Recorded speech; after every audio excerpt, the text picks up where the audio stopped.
Alright, well, it's dyno day. We're here at Countryside Classics in Elkhorn, Wisconsin, and we're going to get some baseline dyno numbers on the Corvette. So, not expecting anything too crazy, obviously, since it's just bone stock, except for the airbox has the open mod on it or whatever, essentially where you just cut off part of the airbox to open it up more to the filter. So beyond that, it's stock, and we'll see what kind of numbers we get.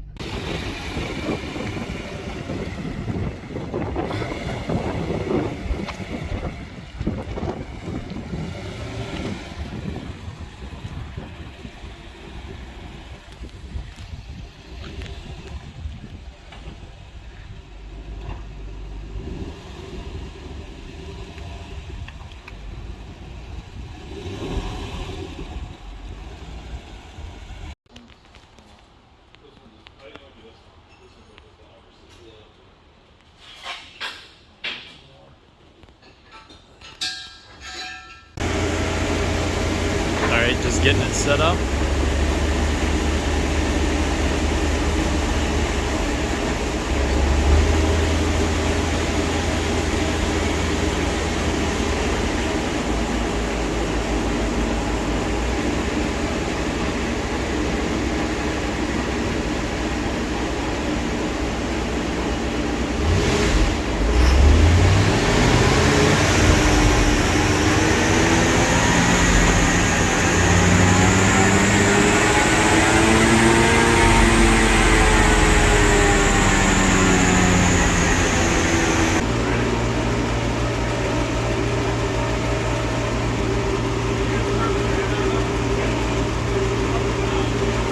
What is it at? That's fine. These run at like 225. Okay. So, and yeah, it'll come down. I mean, when I'm racing it, it'll start at like 190, but by the time I'm done with all my runs, it'll be close to like 210, 215. So, yeah, yep.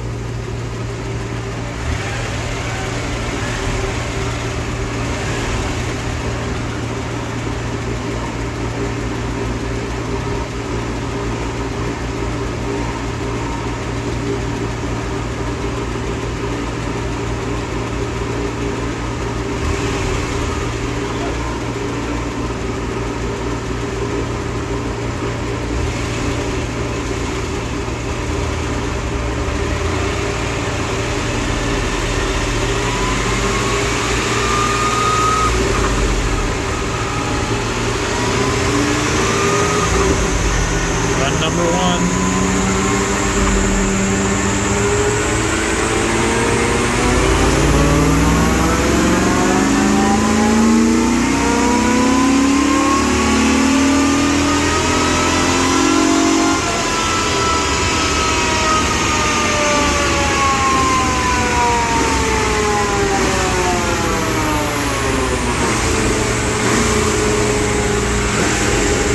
$265, $290.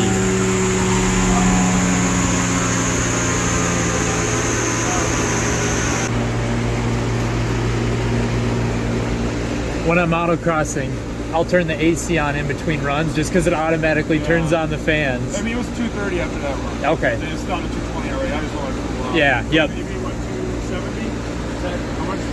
270? 265, 290. What are they supposed to make? It's at the crank it's 300 and 330, I think. So it's kind of what I was expecting with 15% loss or so. Yeah, that's right about there. Yeah. It's a nice cool thing.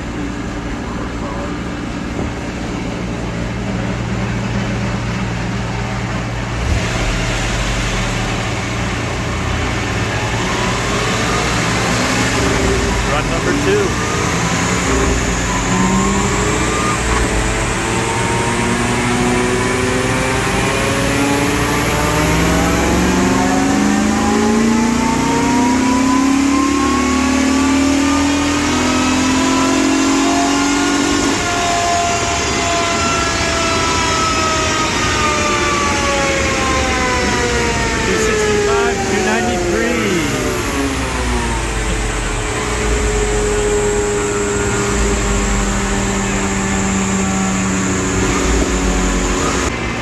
Definitely about what we were thinking.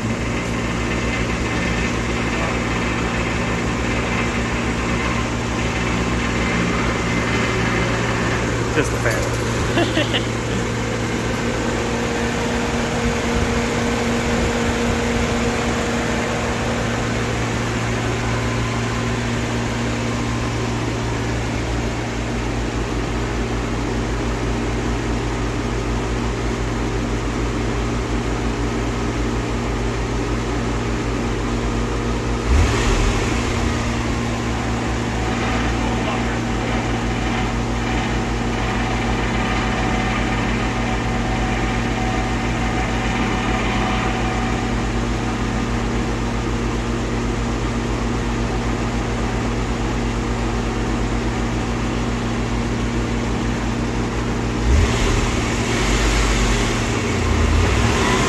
Number 3, here we go.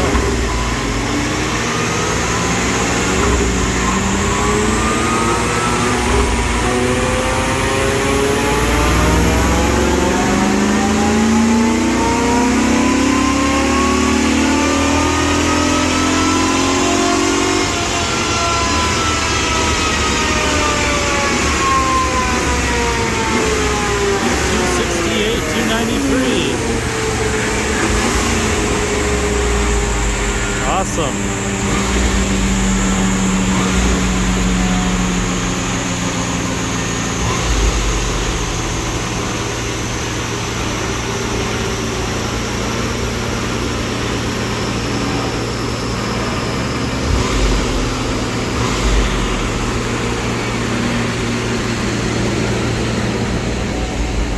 What was the coolant temp on that last run? I got like 230.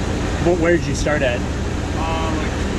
Like 219. 219? Yeah, Okay. So I think getting like 20 degrees every time. Yeah, It yep. cools off really quick. Yeah, I know. If you put a big aluminum radiator in this thing, It already has one. Oh, really? Yeah. That's These, why it cools off so fast. yeah, and these cars are notorious for running hot. Yeah. Like, I guess in the stock form, if you look at that temp gauge, like, it's supposed to be 3/4 of the way. Well, that's what I was just telling him, like, you can get warning until 250. Right. That's hot for a small block. Right. So, and these do run a little bit hotter than most, I know, from what I've seen, yeah. So. It was supposed to do it, backed it up every time. Right. So, I mean, how many miles are on this? 107. So it's still a good, healthy motor. Yeah.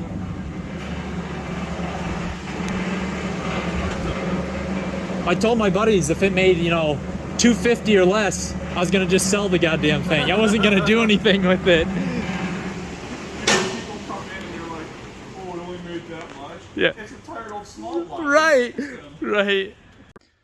All right, guys. So we're back from the dyno day, or not the dyno day, but our baseline dyno runs with the Corvette. And gotta say, I'm pretty happy with it's done. We got on our best run out of 3, we got 268 wheel horsepower and 293 foot-pounds of torque. And that was operating somewhere between 215 degrees for coolant temperature, Fahrenheit, and 230 degrees by the end of the run. And looking at Chevy's baseline numbers from the crankshaft at 300 horsepower and 330 foot-pounds of torque, that equates out to about 11% loss, which is kind of what you'd expect with a manual transmission car of this year. So pretty happy with that. It means the 100,000 mile engine that's nearly 30 years old, or will be 30 years old here in a couple months, is still going strong. So very happy with that. Not sure we're going to do headers this year now because of that.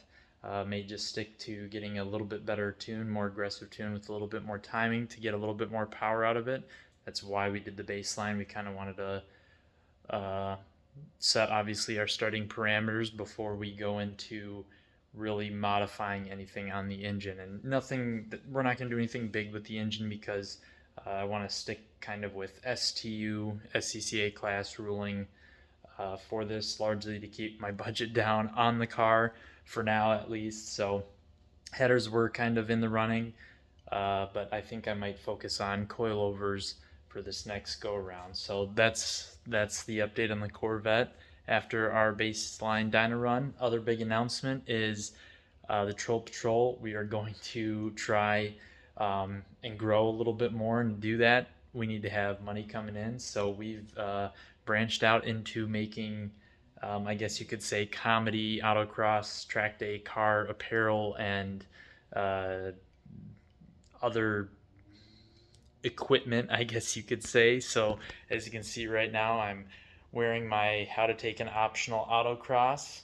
Best way is obviously to plow through all the cones, and I'm drinking a Moscow Mule for my 91 octane minimum caffeine rating, no creamer added coffee mug. That might be a little backwards just because it's the way I'm taking this video, but hey, so if you guys can, please support us. These are some of the first 2 items that we're coming out with. There's a bunch more coming, so stay tuned for that, and thanks for watching.